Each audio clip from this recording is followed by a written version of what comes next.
अंबाजोगाई नगरपरिषदेच्या नगराध्यक्ष पदासाठी लोकविकास महाआघाडीच्या वतीने माजी नगराध्यक्ष राजकिशोर मोदी यांनी आज उमेदवारी अर्ज दाखल केला। निवडणूक निर्णय अधिकारी दीपक वजाळे यांच्याकडे त्यांनी आवश्यक कागदपत्रांसह अर्ज सादर केला। यावेळी माजी आमदार पृथ्वीराज साठे, बबन लोमटे यांच्यासह आदी मान्यवरांची उपस्थिती होती। उमेदवारी अर्ज दाखल करताना मोदी यांनी मोठे शक्ती प्रदर्शन केले। अंबाजोगाई शहरातून त्यांनी मोठी रॅली काढली। या रॅलीला अंबाजोगाईकरांनी उत्स्फूर्त प्रतिसाद दिला।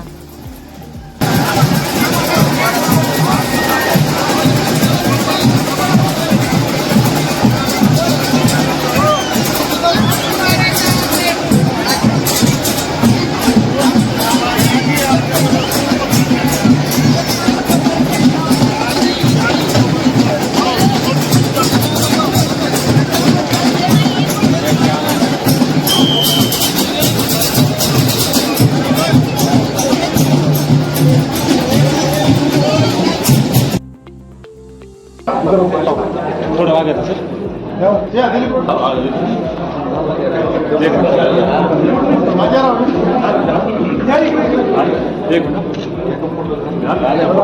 हो गया ना अध्यक्ष साहब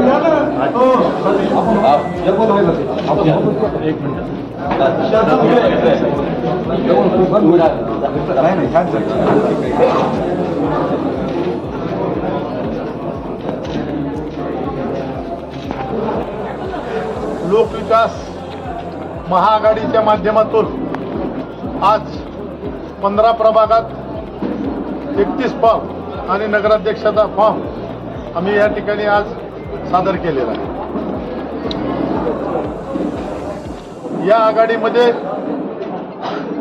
राष्ट्रवादी काँग्रेस, अजित पवार गट, राष्ट्रवादी काँग्रेस, शरद पवार गट, RPI, आठवले गट अशा अनेक समविचारी संघटनांचा आम्हाला या ठिकाणी पाठिंबा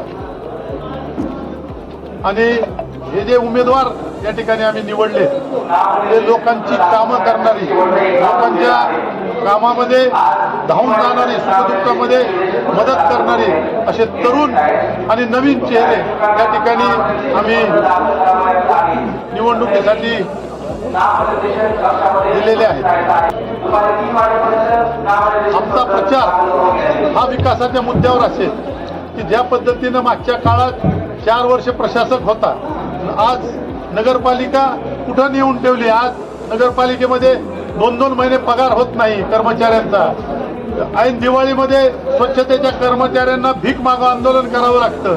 ही नगरपालिका या प्रशासकाच्या काळात आणि ज्यांच्या मार्गदर्शनाखाली ही चालली त्यांनी 10 वर्ष नगरपालिका ही मागे नेऊन ठेवलेली आहे। अंबाजोगाई नगर परिषद ही महाराष्ट्रामध्ये 1 क्रमांकाची नगर परिषद म्हणून ओळखली जायची। या ठिकाणी नियमित पगार व्हायची, सर्व विकासाची कामं होत होती। आज तिजोरीमध्ये खडखडाट आहे आणि नगरपालिका कुठं नेऊन ठेवली हे आपल्या सगळ्याला माहीत आहे।